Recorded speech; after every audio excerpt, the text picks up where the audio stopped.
무엇인가에 집착할 때 우리의 마음은 평온을 잃고 통제할 수 없게 됩니다.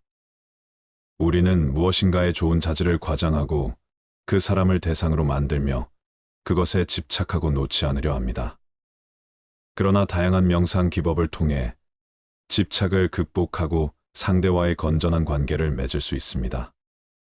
마음을 훈련함으로써 우리의 경험들을 철저히 선한 방향으로 변화시키며 이후에는 이러한 긍정적인 변화를 위해 애쓸 필요가 없게 될 것입니다.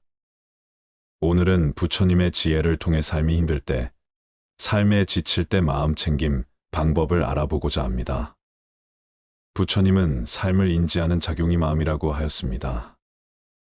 인생을 어떻게 그리고 무엇을 경험하든지 우리에게는 중요한 역할이 있다고 합니다. 가진 것이 적어도 아낌없이 주어라. 그러면 온 우주 만물이 우리를 축복하리라. 모든 것은 우리가 생각하는 것의 결과이니 좋은 생각과 좋은 마음을 가져라. 그러면 행복은 그림자처럼 다가온다. 의심하는 습관보다 더 무서운 것은 없다. 의심은 사람을 갈라놓는다. 우정을 무너뜨리고 즐거운 관계를 깨뜨린다. 남이 뜻대로 순종해 주기를 바라지 말라. 남이 뜻대로 순종해주면 마음이 스스로 교만해진다. 우리네 삶에서의 모든 상황은 그저 그렇기에 상황이 좋다면, 그저 온전히 즐기면 그뿐이다. 그리고 상황이 좋지 않다 하더라도 인생은 찰나이기에 영원하지 않을 것이고 점차 나아진다는 것만을 기억하면 된다. 결국 우리에게 중요한 건 얼마나 열심히 사랑했는가, 얼마나 충만하게 에너지를 쏟았던가, 그리고 얼마나 가진 것을 내려놓았는가이다. 언제나 너는 있어야 할 곳에서 너와 함께할 운명인 사람과 해야 될 일을 하며 살게 될 것이다. 아무런 이유도 없이 베풀어라. 대가를 바라지 마라. 칭찬도 바라지 말아라. 베풀었다는 사실을 깨끗이 잊어버리라. 기대를 하면 실망하게 되는 법이다. 우리 인생의 최고 목표는 다른 사람들을 돕는 것이다. 행복은 모두에게 유익할 때 찾아온다. 당신이 행복할 때의 기쁨은 영원하지 않고 고통을 겪을 때도 이 고통이 지속되지 않는다는 것을 잊지 말라. 세상 그것은 영원하지 않다. 과거는 이미 지나갔고 미래는 아직 오지 않았다. 내가 살 수 있는 시간은 단 한순간뿐이다. 그것은 바로 현재다. 현재의 삶에 충실히 살지 않으면 죽기 전에 후회가 남게 된다. 문제를 해결할 수 없다면 왜 걱정하는가? 처음부터 우리가 해결할 수 없는 문제였다면 걱정해도 아무 소용이 없다. 과거가 아무리 힘들어도 언제나 다시 시작할 수 있다. 매일 아침 우리는 새로 태어난다. 오늘 우리가 하는 일이 그 무엇보다도 중요하다. 근심할 것도 없다. 올 것은 오고 갈 것은 간다. 사람을 너무 좋아하지도 말고 제 것에 너무 매혹당하지 말라. 사라져가는 자에 대해 너무 슬퍼할 필요도 없고 새롭게 다가와 유혹하는 자에게 사로잡혀서도 안 된다.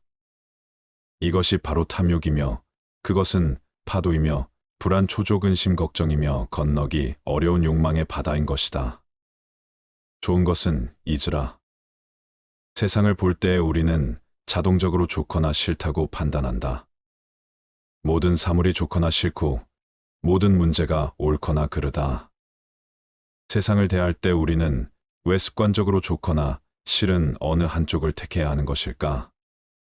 좋거나 싫다는 판단을 버리고 그저 그 현실을, 그저 그 사람을, 그저 그 문제를 묵묵히 지켜볼 수는 없는 것일까? 좋고 싫은 극단적인 선택은 둘 다 괴롭다. 좋다고 판단하면 집착이 생겨 괴롭고 싫다고 판단하면 증오가 생겨 괴롭다. 싫은 것은 죽어도 싫기 때문에 그것들이 범접하지 못하도록 살펴보는 것이다. 그러나 좋은 것에 대해서는 전혀 주의를 기울이지 않는다. 좋은 것에 대해서는 완전히 무방비 상태다. 사실 싫은 것보다 더 주의를 기울이고 관심을 가져야 할 것이 바로 좋은 것이다. 경전의 말씀처럼 좋은 것에서 슬픔이 생기고 근심이 생기며 석박이 생겨나기 때문이다. 우리의 인생을 방해하는 두 가지가 있다. 하나는 어느 것도 끝내지 않는 것이요. 다른 하나는 어느 것도 시작하지 않은 것이다. 그냥 시작하면 물처럼 흐를 것이다. 망설이다가 인생은 다 지나간다. 미리 실패를 생각해보지 말고 도전해보라.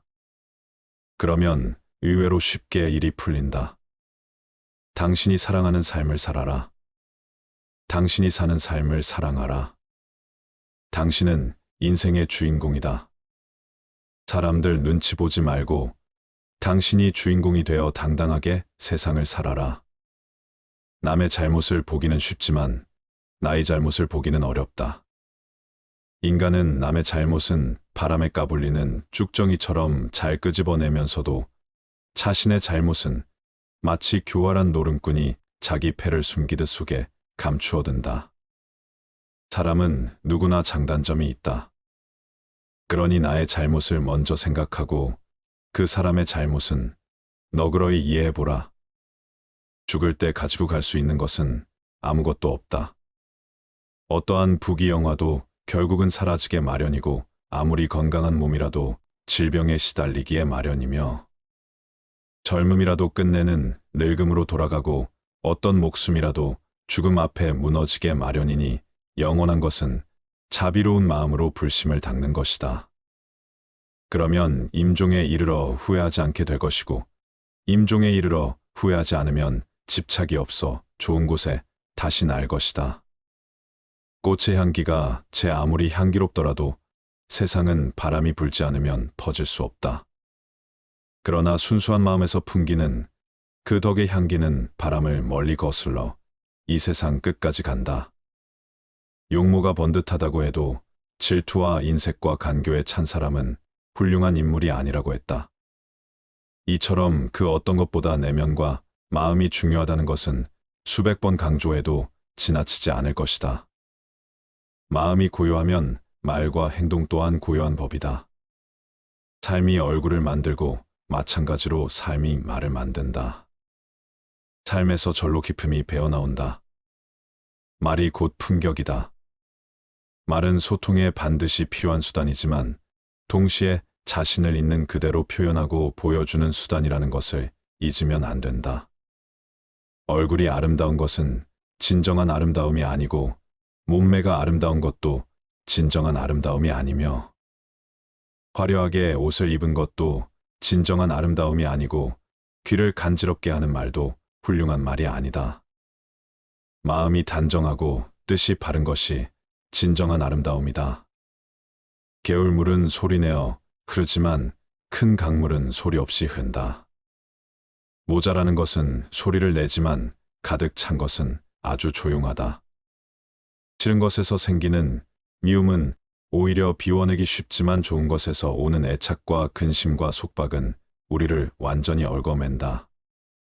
내가 좋아하는 것에 대한 애착과 집착이야말로 우리가 비워내고 또 비워내려고 애를 써도 도무지 비워지지 않는 마지막 결박이다.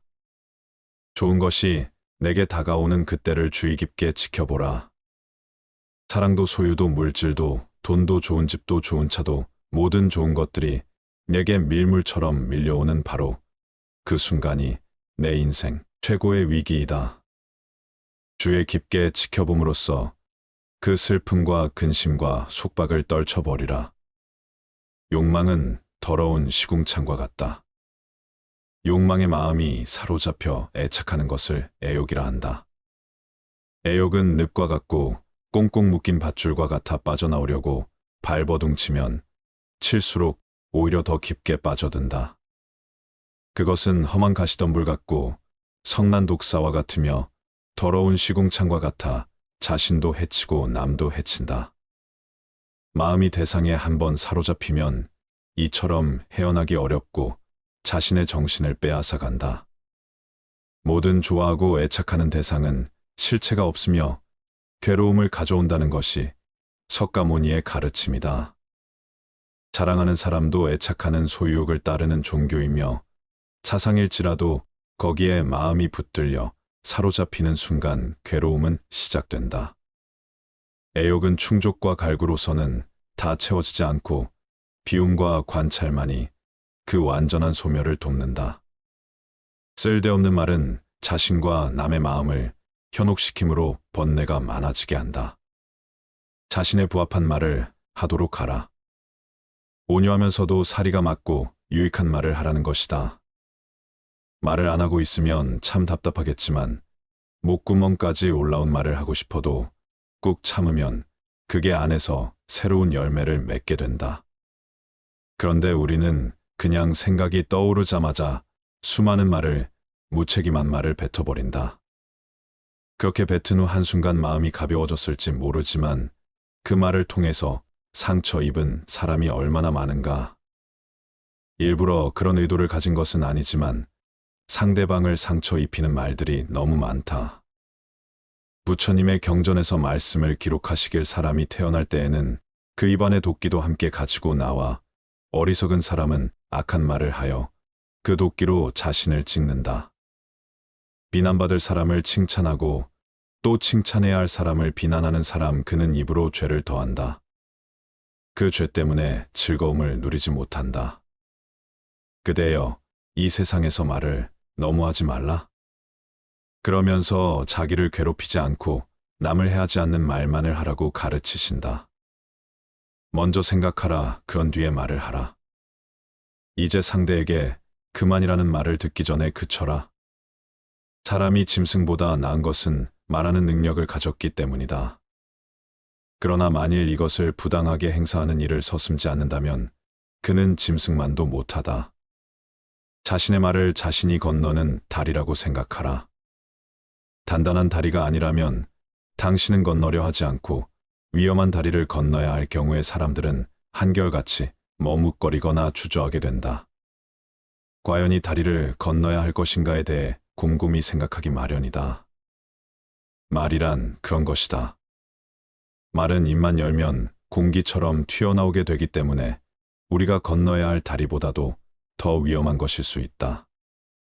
말이 입안에 들어있을 동안은 사람의 노예일 수 있지만 입 밖으로 나오게 되면 곧장 사람의 주인이 된다는 말처럼 실감나는 말도 없을 것이다. 그래서 가장 좋은 말은 오래 생각한 끝에 한 말이다. 비난 대신에 칭찬을 결점을 찾아내기보다는 덮어주는 것이 훨씬 더 아름답다. 한순간의 집착에 결박당하여 있는지를 분명하게 인식하고 알아차라. 일어나는 애욕을 분명하게 볼 때 애욕에 물든 자는 없다는 것을 알게 된다.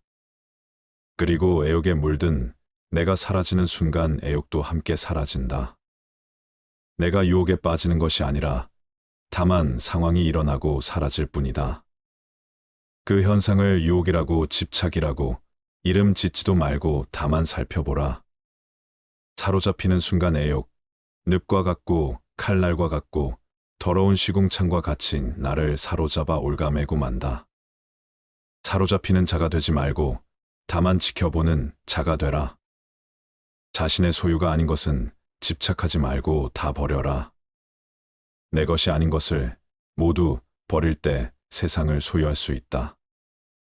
만약 어떤 이가 뒷동산에 있는 나무집을 가지러 간다고 했을 때 왜 나무집을 가졌느냐고 그와 싸우겠는가? 수행하는 사람들도 그와 같아서 자기 소유가 아닌 물건에 대하여 애착을 버려야 할 것이니 버릴 것을 버릴 수 있어야 마음이 평온하다. 본래부터 내 것이 어디에 있는가? 나라는 존재 또한 잠시 인연 따라 왔다가 인연 따라가는 무상한 존재인데 하물며 내 것이라고 붙잡아두고 집착할 것이 무엇이겠는가? 뒷동산의 나무집이 어찌 내 것일 수가? 있으며 땅에 금을 그어놓고 돈을 지불한다고 어찌 내 땅일 수가 있겠는가? 그것은 인간의 오만한 생각일 뿐이다. 이 세상에 내가 영원히 가질 수 있는 것은 어디에도 없다. 그렇다고 일체의 모든 소유를 다 버리고 완전한 무소유가 되라는 말은 아니다. 인연 따라 자연스럽게 나에게로 온 것까지 억지로 다 버릴 필요는 없다. 그러나 자기 소유물들의 특성을 파악하라. 내 소유물들은 인연 따라 잠시 나를 스쳐갈 뿐이다. 우리는 그것을 잠시 보관하면서 인연 따라 쓸 뿐이다. 잠시 스쳐가는 것들을 스쳐가지 못하게 나라는 틀 속에만 머물게 된다. 세상 모든 것들은 끊임없이 변화하면서의 끝없는 우주를 여행하는 임무를 부여받았다. 그들의 목적은 끊임없는 여행을 하며 오늘 어디에 정착하는 데 있지 않다. 바로 그 사실을 깨달아야 한다. 사실은 내 것이 아니라 여행기를 위해서 잠시 들른 간이역일 뿐이다. 그 어떤 것도 종착역으로서 나에게로 온 것은 없다. 그저 내가 그렇게 믿고 싶을 뿐이다. 그 누구에게도 의지하지 말아라. 누구도 믿지 말고 스스로 자기 자신을 등불로 삼고 살아라. 과거의 연연 말고 현재에 만족하며 살아라. 악한 사람이 아니더라도 악인을 가까이 하면 반드시 악인이 된다. 이른바 지혜로운 사람이란 반드시 지혜로운 것만이 아니다. 두려움도 없고 미움도 없으며 착함을 지키는 것이야말로 지혜로운 사람이다. 어리석은 자가 스스로 어리석다 여기면 그는 벌써 어진 사람이며 반대로 어질다고 여기면 그는 어리석은 자이다. 어리석은 자와 가까이 하지 말라. 이기고도 지는 수가 있고 패배하고도 이기는 수가 있다. 눈으로 읽지 말고 뜻으로 읽으며 뜻을 잊지 말고 몸으로 익혀라. 악을 칭찬하는 사람과 그 칭찬을 받는 사람은 둘 다 악이 된다. 오늘의 우리는 과거 생각에 대한 결과이다.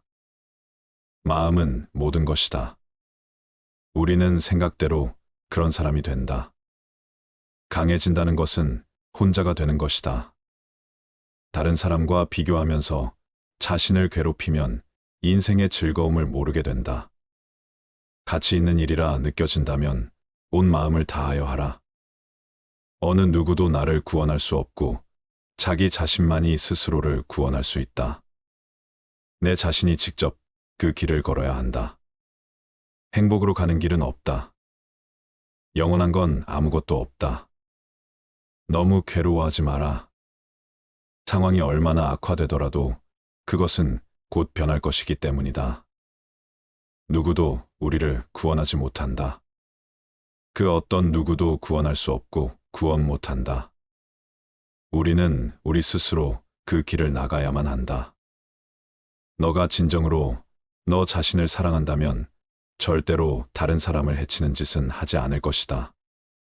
모든 생명체에게 친절히 대해라.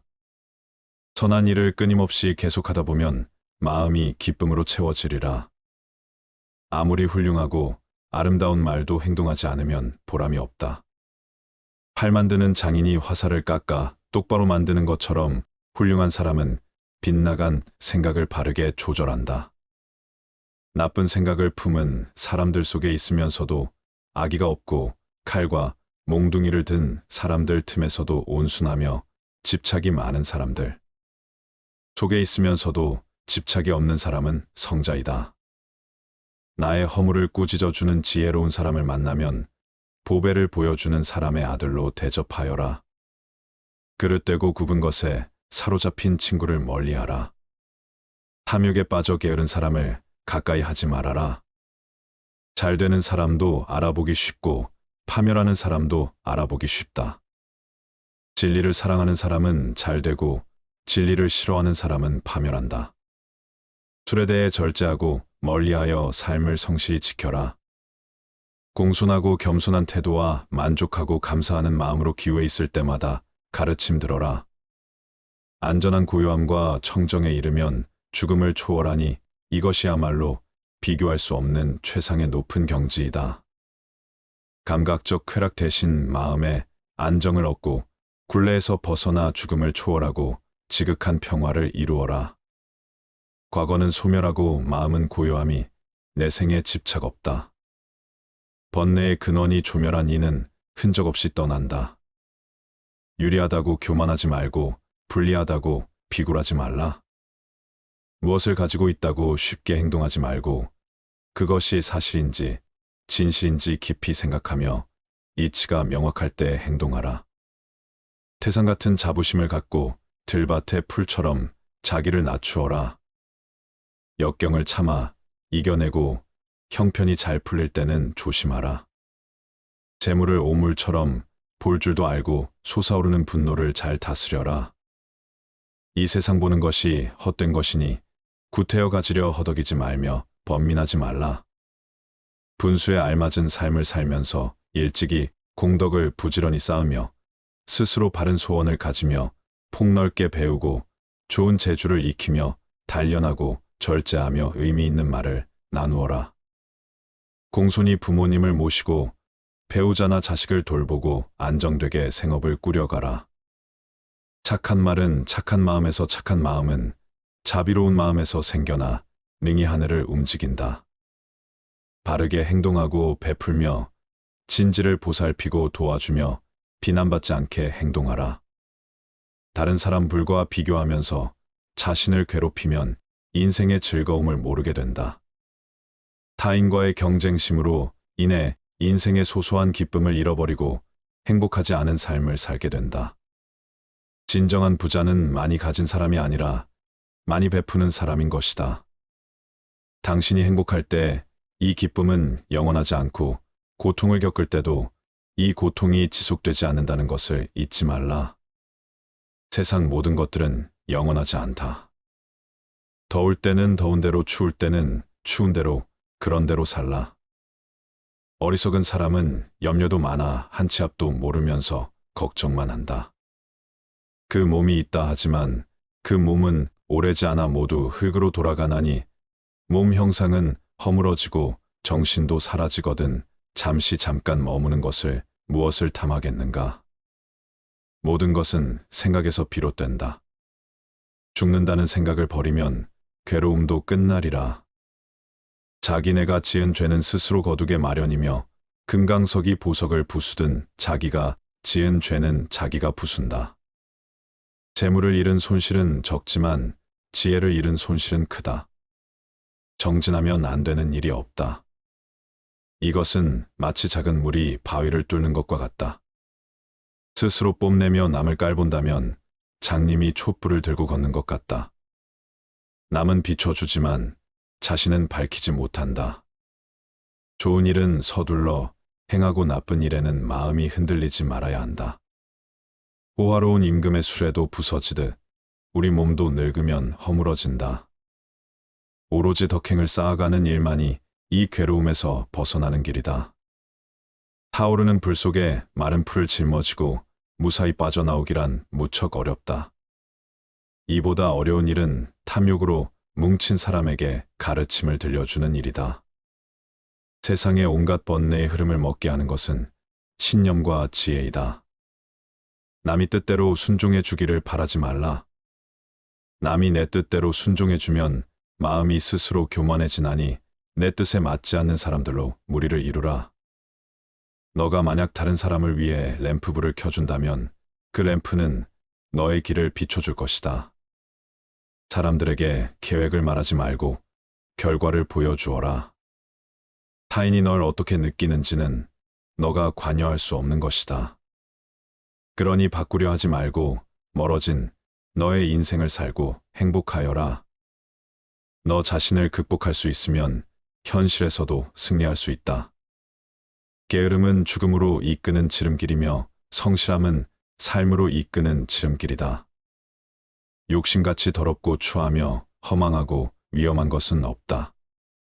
그러나 욕심같이 포장이 잘 돼 있는 것도 없다. 욕심은 날카로운 칼이에 묻어있는 꿀과 같아 잠시 달콤할지 모르지만 결을 베는 결과를 낳고 겉만 화려한 속은 더럽다. 그러나 세상 사람들은 욕심이 풍기는 구린 냄새를 알지 못하고 화려하게 포장된 겉모습에만 빠져든다. 그것이 곧 내 혀를 베고 내 몸을 베며 내 존재의 뿌리를 잘라내리라는 사실을 외면하고 있다. 욕심이 지금 당장에 큰 기쁨을 가져다 줄지라도 그 끝은 추하며 고통스럽다. 당장의 기쁨을 위해 곧 따가울 삶을 포기하고 산다는 것은 얼마나 어리석은가. 욕심의 실체를 여실히 들여다보라. 욕심에 얽매여 있는 나의 모습을 한 발자국 뒤에서 전체적으로 지켜보라. 과연 나는 어떤 욕심에 빠져 있는가?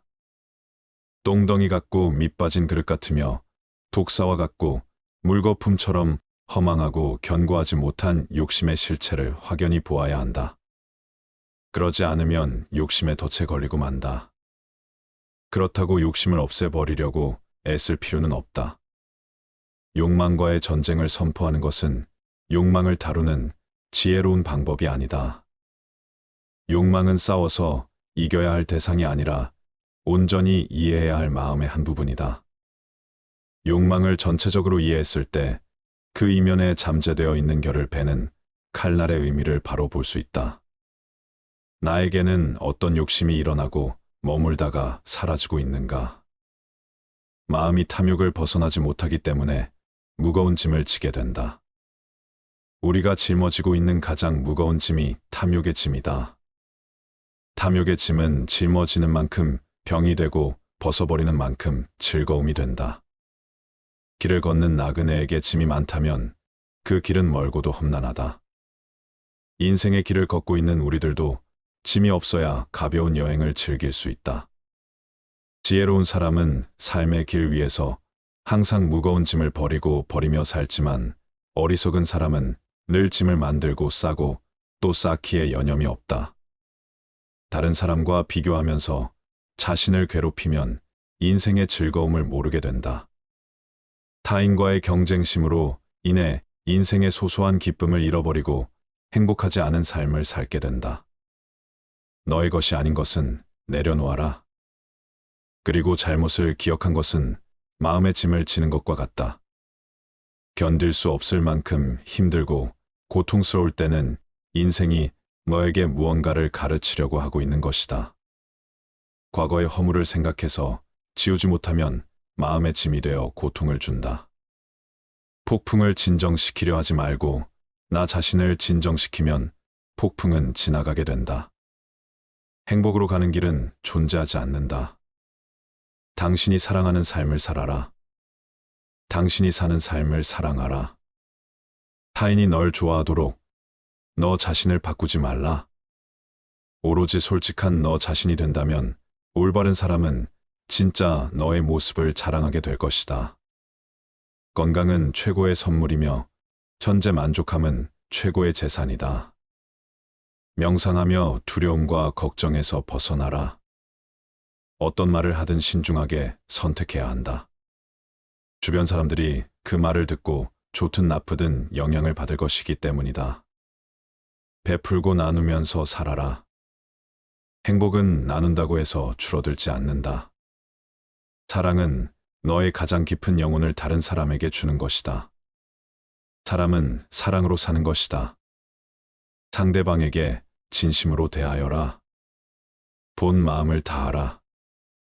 말을 잘한다고 해서 현명한 사람이 아니라 평화롭고 사랑할 줄 아는 사람이 진실로 지혜로운 사람이다. 우리는 살며 나이를 먹어갑니다. 어릴 때부터 어른이 되기 위해 배워야 할 것들을 배우고 경험을 통해 성숙해가며 세상을 더 잘 이해하게 됩니다. 그러나 나이를 먹으며 우리는 얻어야 할 것뿐만 아니라 버려야 할 것도 생각해야 합니다. 나이를 먹어가며 얻어야 할 것뿐만 아니라 버려야 할 것에도 집중하는 것은 더 풍요로운, 행복하고 만족스러운 삶을 살기 위한 핵심입니다. 과거의 짐을 버리고 긍정적인 관점을 채택하며 관계를 중요시하고 배우며 발전하며 감사하며 충실하면 나이가 들어도 우리는 풍요로운 삶을 즐길 수 있을 것입니다. 이것이 나이를 먹어가며 얻어야 할 것과 버려야 할 것에 집중해야 하는 이유입니다. 오늘은 인생 후반기 삶이 심플해지기 위해서는 어떤 습관을 버려야 할지 알려드리겠습니다. 인생 후반기 사물에 대한 집착을 버리고 주변을 정리하면 말끔한 기분의 일상생활이 더 자유로운 기분으로 하루하루를 행복하게 살아갈 수 있을 것입니다. 우리의 행복은 물질로 채워지는 것이 아니라 정신적 평안과 안정에 있기 때문입니다. 은퇴를 하고 인생 후반기에는 이런 불필요한 것들 버리기를 실천해서 좀 더 삶을 가볍고 여유로운 마음으로 살아갈 필요가 있습니다. 불필요한 것을 버리는 생활이란 단지 물건을 버리는 것만이 아니고 살아가면서 자신의 몸에 배어버린 안 좋은 습관들을 하나씩 버려 없애는 의미도 포함됩니다. 먼저 과거의 무거운 짐을 버려야 합니다. 나이가 들면서 우리는 과거의 경험과 기억을 더 많이 갖게 됩니다. 이것은 양면성을 지닌 것입니다. 어떤 경험은 우리에게 지혜와 성숙함을 가르쳐 줍니다. 그러나 불행히도 어떤 사람들은 과거의 실수나 상처를 너무 오래 기억하고 끌어올려 자신을 괴롭히는 경향이 있습니다. 나이가 들면서 우리는 이러한 무거운 짐을 버리고 더 나은 미래를 위해 나아가야 합니다. 두 번째로 불필요한 스트레스와 걱정을 버려야 합니다. 나이가 들면서 스트레스와 걱정은 더욱 해로울 수 있습니다. 미래에 대한 불안, 건강 문제, 경제적 문제 등 다양한 이유로 우리는 스트레스를 받게 됩니다. 그러나 스트레스와 걱정은 우리의 건강을 해칠 수 있으며 행복을 방해할 수 있습니다. 나이가 들면서는 불필요한 스트레스와 걱정을 버리고 현재의 순간을 즐기기 위해 노력해야 합니다. 세 번째는 바로 선입견입니다. 어릴 때는 몰라서 이럴 거야 하고 착각하고 오해하는 경우가 많고 나이가 들면서는 이랬으니 이렇겠지 하고 편견을 갖게 되는 경우가 많습니다. 어릴 때는 내가 잘 모르고 어리석다는 것을 감추고 싶어서 그랬던 것 같고 나이가 들어서는 미지의 것에 대한 호기심을 잃어버려서 그랬던 것 같습니다. 시간이 지나 여러 가지 일들을 경험하고 그런 경험으로 인해 지혜가 생기는 것은 좋은 일이지만 반대로 선입견이라는 것이 생겨버리기도 합니다. 그래서 아직 해보지 않은 일에 대해, 아직 읽어보지 않은 책에 대해, 보지 않은 영화에 대해, 아직 제대로 만나보지 않은 사람에 대해 제대로 알아보려 하지 않고 눈 돌리지 않았는지, 귀를 닫고 이야기를 듣지 않았던 것은 아니었는지, 마음을 열고 생각을 기울여 주었는지 본인에게 물어봐야 합니다. 모르면서 아는 척하는 것이 꼴볼견인 것만큼 선입견으로 미리 이럴 거야 하고 판단해버리는 것도 꼴볼견입니다. 물론 해보고 읽어보고 만나보고 들어보고 그 다음에 판단을 내리는 것은 괜찮습니다. 인생을 살면서 쓸데없다고까지는 할 수 없어도 그다지 꼭 필요하지 않은 것들에 너무 많은 시간과 물질 에너지를 낭비하고 살고 있다는 생각이 들 때가 있습니다.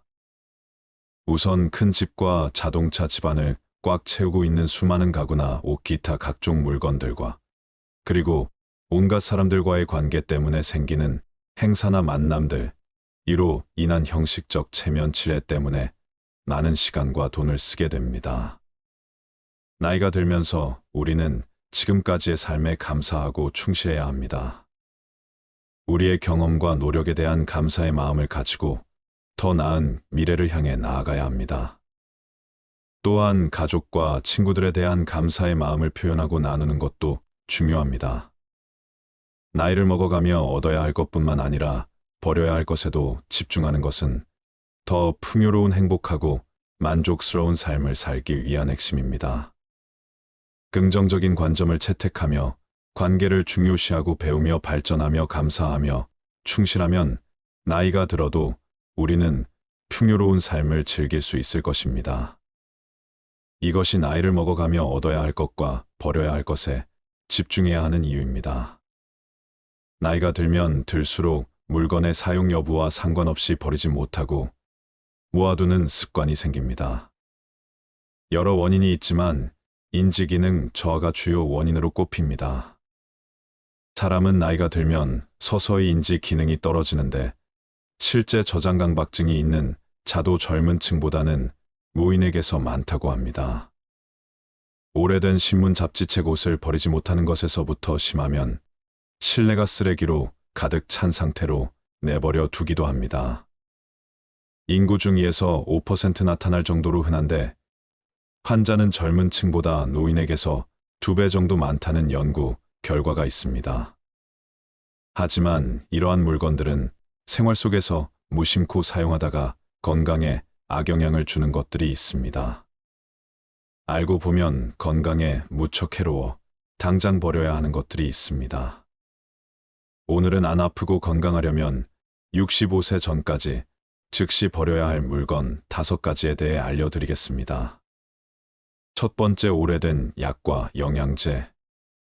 집에 영양제가 쌓여 있는 분들 많으실 겁니다. 그런데 모든 영양제를 매일같이 잘 챙겨 드시나요? 어떤 영양제는 매일같이 꼼꼼히 챙겨 드시기도 하겠지만 어떤 영양제는 체질에 잘 맞지 않아 먹지 않고 한자리에 몇 년간 방치되기도 합니다. 아까워서 버리지 않고 가끔씩 드시는 분들도 있고요. 하지만 유통기한이 지나 변질된 영양제는 효능이 떨어질 뿐만 아니라 간에도 무리를 주기 때문에 반드시 버려야 합니다. 약도 영양제와 마찬가지입니다. 건강해지기 위해 먹는 것이므로 유통기한이 넘은 영양제와 약은 과감히 쓰레기통에 버려 건강을 지키시길 바랍니다. 두 번째, 플라스틱과 나무도마. 집에서 오래된 플라스틱 용기를 아무렇지 않게 사용하는 경우가 많습니다. 플라스틱 제품을 잘못 사용할 경우 건강에 치명적일 수 있습니다. 사용 중인 플라스틱 용기 중 PC 제품과 긁힌 상처가 많은 용기들을 모두 버리시기 바랍니다. 이러한 용기들은 가열할 때 유독 가스를 방출하는 물질인 비스페놀 A로 제조되었을 가능성이 매우 높습니다. 또 음식을 가열할 때 플라스틱 용기보다는 유리 용기를 사용하여 가열하는 것이 가장 좋습니다. 그리고 매일 우리는 집에서 도마를 사용해 음식을 만들어 먹습니다. 칼질 많이 한 플라스틱과 나무로 된 도마에 당연히 시간이 지날수록 흠집이 많아집니다. 수많은 틈 사이에는 박테리아나 곰팡이가 서식하기에 좋아 사용 후에는 반드시 도마를 깨끗이 닦아 통풍이 잘 되는 곳에 잘 말려줘야 합니다. 음식은 우리의 입을 통해 몸 안으로 들어가므로 위생적인 조리도구를 이용하는 것이 무엇보다 중요합니다. 세균과 곰팡이는 면역력을 떨어뜨리고 염증을 일으키기에 반드시 도마를 깨끗하게 유지하고 자주 바꿔 주도록 하세요. 요즘은 스테인리스 도마도 있다고 하니 균이 번식하기 어려운 도마를 사용해 보는 것도 좋을 것 같습니다. 세 번째, 낡고 다른 운동화.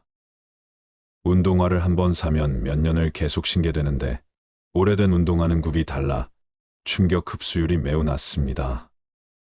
또한 신발은 걸음걸이에 따라 뒷부분이 많이 마모되게 합니다.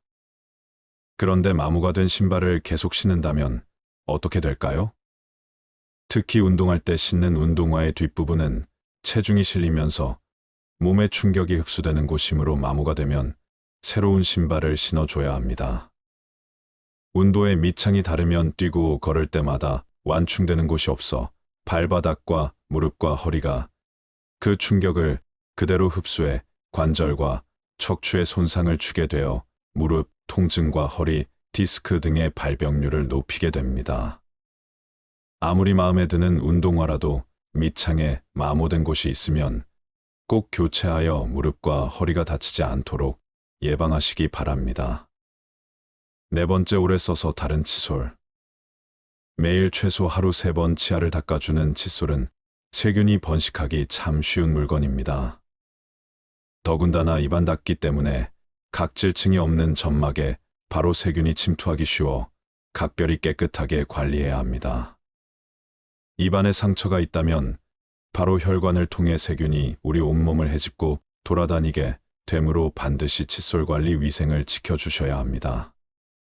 칫솔에 세균이 번식하는 것을 막으려면 일주일에 한 번 물을 묻혀 전자레인지 1분간 돌려주면 된다고 합니다. 생각보다 간단하죠. 평소에는 통풍이 잘 되는 곳에 놔둬 물이 빨리 마르게 해주시고 칫솔모가 벌어진 칫솔을 이용해 치아를 닦아주면 치해 제거가 되지 않으므로 최소 2~3개월마다 교체해 주어야 합니다. 다섯 번째, 오래된 화장품. 유통기한이 지났어도 아깝다며 화장품을 계속 바른 적이 있으신가요? 기초 화장품은 얼굴 전체에 매일 발라야 해서 그럴 일이 드물겠지만 색조 화장품은 기초 화장품에 비해 적은 부위에 바르고 기초 화장품만큼 빨리 닳지도 않아 몇 년 동안 사용하는 분들이 많은 것 같습니다. 하지만 색조 화장품도 기초 화장품과 마찬가지로 피부에 바로 닿는 물질이므로 반드시 유통기한을 지켜서 사용해야 합니다. 화장품은 사용하지 않는 동안 이 생물의 번식과 함께 오염될 수 있습니다. 특히 오래된 화장품은 세균, 곰팡이, 곤충 등의 미생물이 번식할 수 있는 환경입니다. 또한 일부 화장품에는 환경 호르몬이 포함되어 있을 수 있으며 장기적으로 건강에 해를 끼칠 수 있습니다. 특히 립스틱과 마스카라는 입과 눈의 점막에 바로 흡수될 수 있어 세균이 침투하기 쉬워 반드시 유통기한을 지켜야 한다고 합니다. 립스틱과 마스카라는 개봉 후 6개월까지 유통기한이라고 하니 참고하세요. 사용하지 않는 화장품은 즉시 버리는 것이 좋고 사용 중인 화장품은 꼭 유통기한을 체크하여 적절한 시기에 교체하세요. 우리의 건강은 우리가 책임져야 할 소중한 자산이므로 건강한 삶을 위해 행동에 옮겨 보시기 바랍니다.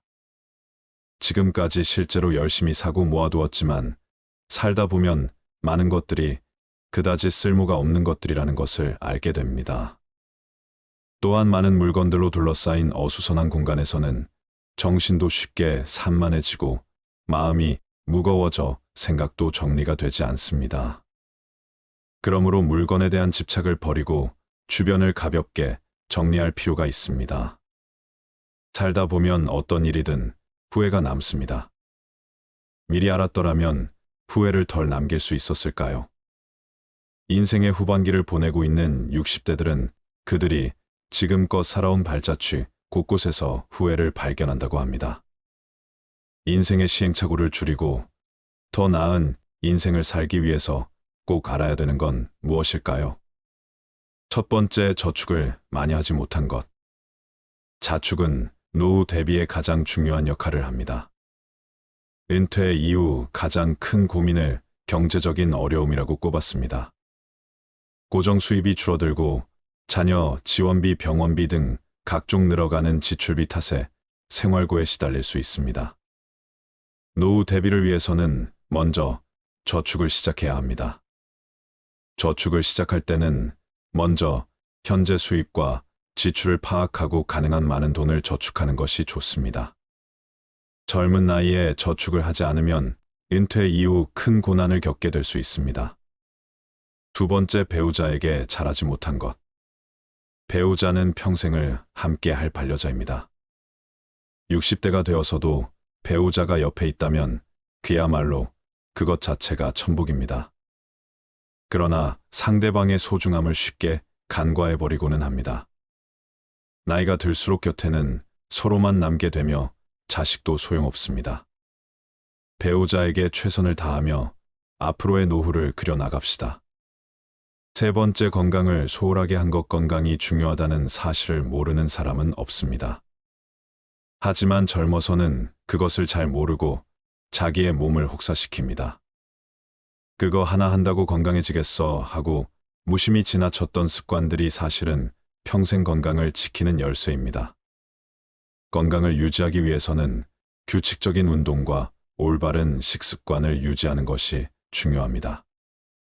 많은 종류의 영양소를 저염식으로 골고루 섭취하세요. 영양 과잉과 결핍이 되지 않도록 철저한 관리가 필요합니다. 그 중에서도 특히 치아 관리를 잘해야 합니다. 치아는 하루아침에 좋아지지 않기 때문입니다. 또한 건강검진도 정기적으로 받아 건강한 삶을 유지하는 것이 좋습니다. 건강한 삶은 노후에 대비하는 가장 좋은 방법입니다.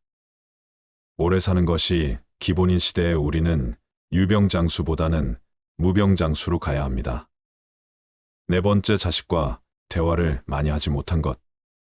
자식들과 평소에 대화를 많이 하지 않았다면 노년의 소중한 친구 하나를 잃는 셈입니다. 늙고 병들면 자식들에게 의지하게 됩니다. 자식과 친밀한 관계를 유지해야 후회 없는 자식 농사를 했다고 느낄 수 있을 것입니다. 뿐만 아니라 자식과 건강한 유대감을 형성하는 것은 노년의 정신적 안정감에도 도움을 줍니다. 자녀들과 진정으로 소통하지 못했다면 노년이 불행할 것입니다. 다섯 번째, 노년을 함께 할 친구를 못 만든 것. 배우자 다음으로 친구가 가장 큰 자산입니다. 취미 생활을 공유할 수 있는 친구, 자신의 속 얘기를 가감없이 털어놓을 수 있는 친구가 있다면 늙어서도 외롭지 않은 인생을 보낼 수 있을 것입니다. 자식들은 바쁘다고 얼굴 보기가 어려울 것입니다.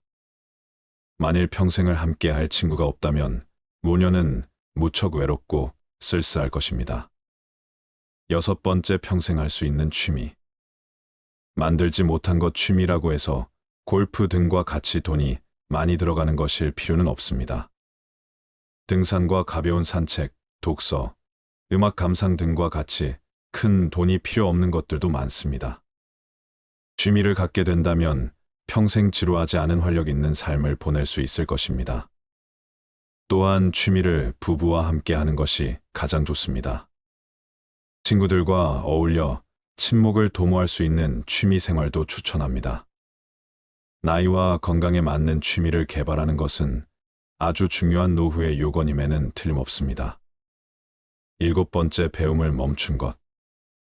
60대 공부하는 것은 지난 삶이 바빠서 하지 못한 공부를 하거나 여생에 필요한 지식을 습득하는 경우도 있고 또 단순히 시간을 보내는 한가로운 독서도 있습니다.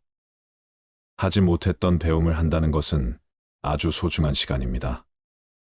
요즘에는 70대 이상의 노인들도 컴퓨터를 배우고 새로운 도전에 나서고 있습니다.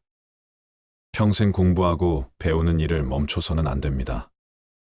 배우려는 열정이 있다면 인생이 모작도 가능하다고 전문가들은 조언합니다. 여덟 번째, 일기를 쓰고 기록을 남기지 못한 것.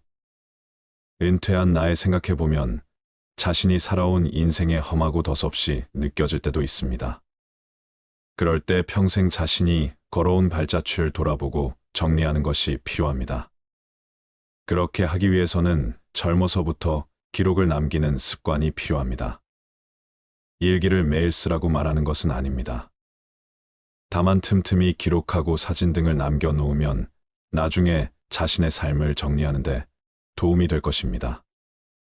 아홉 번째, 연금과 보험을 들지 못한 것. 노년기에는 뜻하지 않게 먹더니 들어가는 경우가 많습니다. 대부분 건강과 관련된 비용입니다. 60년대생들이나 그 이전에 태어난 사람들에게는 노후 준비에 대한 접근 방식이 현대의 젊은 세대와는 다르게 해야 한다는 건데 노후 준비 시간이 상대적으로 적다는 점을 감안하여 고령자를 위한 특화된 투자 상품을 찾아볼 필요가 있습니다. 예를 들어 안정적인 수익률을 제공하는 연금, 상품이나 투자 상품 등을 활용할 수 있습니다. 또한 투자에 대한 전문적인 조언을 받기 위해 금융 전문가의 도움을 청하는 것도 좋은 방법입니다. 노후 준비는 재무적인 준비뿐만 아니라 건강 상태를 유지하는 것도 중요합니다. 이는 의료비 부담을 줄이는데 도움이 될 뿐만 아니라 더 나은 삶의 질을 유지하는 데도 기여합니다. 한 살이라도 어릴 때부터 경제와 재테크에 관심을 갖는 게 중요한데 이제는 선택이 아닌 필수인 시대인 것 같습니다. 이러한 돈을 아깝다고 생각하기보다 준비를 한다고 생각해야 합니다. 마지막으로 99%가 공감한 내 인생에 더 도전하고 여행을 많이 다니지 못한 것. 그때 했어야 했는데 그때 그 시절에 나만이 할 수 있었던 일이나 도전이 있었을 것입니다. 대부분의 사람들이 평생 살아오면서 가장 후회하는 것 중 하나가 도전을 하지 않았던 사실이라고 답했습니다. 이어 여행을 떠나지 않았던 사실을 안타까워했습니다. 자식 키우고 회사 일을 하느라 여유가 없었을 것입니다. 그래도 다른 돈을 아껴서 여행을 떠나라고 선배들은 조언합니다. 훗날 회상할 수 있는 좋은 추억을 마련해 놓는 셈입니다. 그동안 수고한 60대의 모든 삶을 응원합니다. 올해 85살인 할머니가 가장 후회되는 것 중 하나가 너무 많은 걱정을 하고 산 것이라고 말하였습니다. 할머니는 이렇게 말씀을 하셨다고 합니다. 걱정하지 마. 그냥 내가 걱정한다고 못 사는 자식이 잘 사는 것도 아니고, 내가 걱정한다고 병이 낫는 것도 아니야. 걱정은 하는 게 아니야. 차라리 그냥 좋아지길 바라는 게 더 좋아. 그리고 마지막에 죽을 때 웃는 사람이 행복한 줄 알았는데, 그게 아니야. 평상시에 걱정 없이 행복하게 웃는 게 진짜 행복한 거야. 행복은 저축처럼 안 쓰고 모아둔다고 모아지는 게 아니야. 행복할 땐 그냥 걱정 없이 행복해야 돼. 평상시에 걱정 없이 행복한 것이 진짜 행복한 사람인 거야. 모아두었다가 꺼내 쓸 수 있는 게 행복이 아니야. 그냥 걱정하지 마. 편히 그냥 그렇게 웃으며 살아. 그게 최고야. 근데 그걸 그동안 못했어. 너무 늦게 깨달은 거지. 이 말을 보고 참 생각이 많아지더군요. 그동안 제가 어떻게 살았는지도 뒤돌아보게 되고 그랬습니다. 이럴 때 어느 스님의 말씀이 생각이 나네요. 과거를 후회하며 삶의 오답을 찾으려 하지 마라. 삶은 정답이 될 수 있고 오답도 될 수 있다. 즉, 삶의 정답은 없다. 개개인 모두가 정답이 될 수 있고 모두가 오답의 가능성도 있다. 그런데 우리는 끊임없이 정답을 찾고 쫓는 것에 습관이 되어 있다. 그러면서 후회를 한다. 그럴 필요 없다. 지금 내가 서 있는 이 자리가 내 자리이고 정답과 오답을 나누며 분별하는 마음이 괴로움을 가지고 오는 것이다. 정답이든 오답이든 그냥 그대로 다 받아들이면 그대로 정답이 되는 것이다. 여러분들의 후회되는 것들은 무엇이 있나요? 그리고 그 후회되는 것들을 하지 않기 위해 어떤 노력을 하고 있나요? 지금껏 쉴 틈 없이 달려온 여러분의 마음에 위로가 되는 좋은 글 하나 읽어 드리도록 하겠습니다. 다들 마음을 내려놓고 어느 한 의사의 이야기에 집중해 주시길 바랍니다. 나는 의대 교수였다. 79세의 노인이다. 정신과 전문의로 50년간 15만 명의 환자를 돌보고 학생들을 가르쳐 왔다. 퇴직 후 왼쪽 눈의 시력을 완전히 잃었다. 당뇨병, 고혈압, 통풍, 허리디스크, 관상동맥 협착, 담석 등 7가지 중병과 고달픈 스트레스를 벗삼아 어쩔 수 없이 살아가고 있다. 한쪽 눈으로도 아침이면 해를 볼 수 있고 밤이 되면 별을 볼 수 있다. 잠이 들면 다음 날 아침에 햇살을 느낄 수 있고 기쁨과 슬픔과 사랑을 품을 수 있다. 남의 아픔을 아파해 줄 수 있는 가슴을 가지고 있다. 세상을 원망할 시간이 없다. 지팡이 짚고 가끔 집 밖으로 산책을 했다. 한쪽 눈이지만 보이는 것만 보아도 아름다운 것이 많았다. 지금은 다리에 힘이 없어 산책이 어렵지만 계절이 바뀔 때마다 보이는 앞산숲을 색깔이 아름답다. 삶이 감사하다. 인생이란 바로 여기와 지금이다. 행복을 느낄 시간과 공간과 사람은 바로 지금이다. 지금 여기에서 함께하는 사람들과 어울려 한 번이라도 웃으며 이야기를 나눌 수 있는 곳이 바로 즐거움이다. 살아보니까 그렇다. 뇌 속에서 행복을 만드는 물질은 엔돌핀이다. 엔돌핀은 과거의 행복한 추억 때문에 생기는 게 아니다. 지금 내가 즐거워야 엔돌핀이 형성된다. 사람이 어떻게 늘 행복하기만 하느냐고 묻는 이들도 있다. 그런 이분법적인 생각에서 벗어나야 한다. 어제 죽은 사람들이 하루라도 더 살기를 원했던 그 소중한 시간에 나는 오늘을 살고 있다. 괴롭고 슬퍼도 한 가닥 희망을 만들어 보자. 살아있음이 즐겁고 만날 수 있음에 감사하자. 지나간 세월은 어렵게 살았더라도 다 행복했던 거라고 나이든 사람들은 이야기한다. 왜냐하면 사람은 누구나 짜릿하게 행복한 시간이 있었다. 사람은 그 추억으로 사는 것 같다. 괴로움을 겪어봐야 행복할 줄 안다. 인생살이 살면서 오늘 지금 여기가 제일 중요하다라는 말이 맞는 말 같다. 아내 없이 살아보니까 있을 땐 몰랐는데 젓가락 한쪽이 없어진 느낌이다. 있을 때 잘해라는 말을 많이 들었는데 그럼 어떻게 살아야 할까? 우리 장인이 하신 말씀인데 나에게 주어진 대로 감사하면서 받아들이면 다 보여. 행복의 답은 바로 지금 여기 내 가슴에 담겨 있다. 고개 들어 저 멀리 하늘을 한번 보자. 정말 눈물 없이 들을 수 없는 가슴 아픈 이야기입니다. 반려자를 잃고 젓가락 한 짝을 잃은 듯한 기분을 여러분들은 공감하시나요? 배우자의 소중함을 느낄 수 있는 어느 한 부부의 감동 실화를 말씀드리겠습니다. 미안하지만 난 당신을 사랑하지 않아. 왜 결혼했는지 모르겠어. 나는 말했다. 아내가 두 손으로 얼굴을 가리고 말없이 울었다. 난 미안했지만 등을 돌리고 집을 나왔다. 아내와 더 이상 살아갈 자신이 없었기 때문이다. 아내에게 이혼 서류를 꺼냈다. 집과 자동차, 부동산과 현금, 그 중에서 당신이 30%를 가질 수 있어. 아내는 말없이 눈물만 흘렸다. 이튿날 집에 돌아와 보니 탁자에 아내가 써놓은 편지가 있었다. 눈물이 얼룩져 있어서 혹시 내 마음이 흔들릴까 봐 읽지 않으려 하다가 나도 모르게 읽어내려갔다. 난 아무것도 원하지 않아. 다만 한 달쯤 시간을 갖고 싶어. 한 달만이라도 아무 일 없는 것처럼 대해줘. 아이 시험 기간이니까.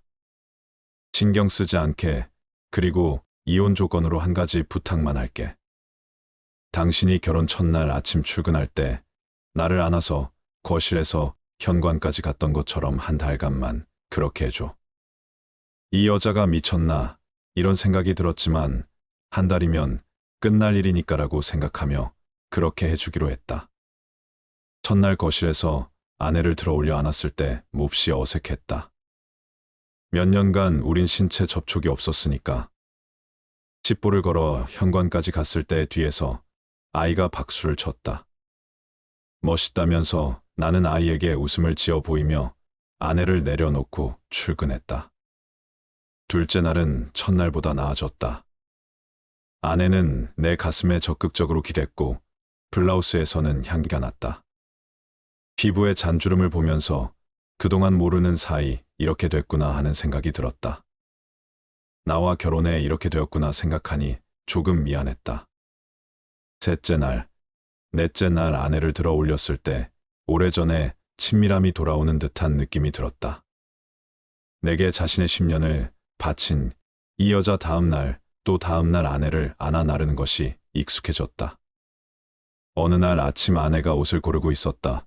옷들이 모두 커져버렸다며 투덜댔다. 그러고 보니 아내를 들면 들수록 가벼워지는 느낌이 있었다. 이혼 걱정에 야위어가고 있는 중일까? 또 다른 아침 아들이 들어오더니 엄마를 안고 나갈 시간이에요라며 미소를 짓는다.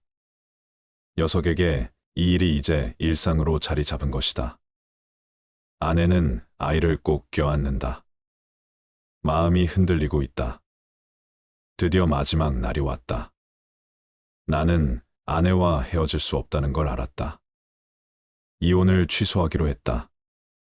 회사에서 나온 뒤 꽃집에 들려 부케를 샀다. 부케에 나는 이제부터 죽을 때까지 당신을 아침마다 들어올릴게라고 써달라고 했다. 그리고 집으로 달려갔다. 여보, 미안해. 우리 헤어지지 말자. 난 당신을 여전히 사랑해. 현관에 들어서자마자 나는 소리쳤다. 그런데 아무런 응답이 없었다. 안방으로 들어서자 아내는 잠든 듯 가만히 누워 있었다. 그녀는 숨져 있었다. 아내가 남긴 편지에서 위안 말기였다는 사실을 알았다. 아내는 자신의 시한부 삶을 받아들였고 아들에게 다정한 부모의 마지막 모습으로 기억하게 하고 싶었던 것일까. 부케를 떨어뜨리며 나는 주저앉은 채 아내를 안고 한없이 울었다. 위의 글은 외국인의 페이스북에 올라왔던 글입니다. 실화든 소설이든 사연이 가슴을 아프게 하네요. 우리는 날마다 함께하고 가깝게 접하는 것들에 대해서는 귀하고 가치 있다는 것을 모르는 경우가 많습니다. 그것이 얼마나 소중하다는 것도 인식하지 못하죠. 그러다 내 곁을 떠난 후에서야 깨닫게 되지요. 그때서야 가슴 치며 후회해도 소용없게 된답니다. 내 곁에 있는 소중한 사람, 오늘 하루 따뜻한 미소로 대하는 하루 만들어 보세요. 물고기는 물속에 있을 때는 그 어느 곳으로든 갈 수 있는 자유와 행복을 가지고 있습니다. 하지만 물고기는 자신이 자유롭고 행복한 존재라는 사실을 알지 못합니다. 사람들이 쳐놓은 그물에 걸려 땅 위에 올라오고 난 후에야 비로소 그때가 행복했었다는 사실을 알게 됩니다. 사람 또한 마찬가지 아닐까요? 가지고 있을 때는 모르다가 꼭 잃어버린 후에 아들이 늦게 행복이 무엇인지 깨닫게 되는 못난 습성. 행복은 공기 같은 것입니다. 보이지도 않고 만질 수도 없지만 어느 곳에나 있는 영국 속담 중에는 이런 것이 있습니다. 행복은 사라진 후에야 빛을 낸다. 사람들이 행복의 실체를 보고 만질 수 있다면 그것이 떠나가기 전에 소중히 다루련만 행복은 언제나 떠나가면서 제 모습을 사람들에게 보여준다는 말이겠죠.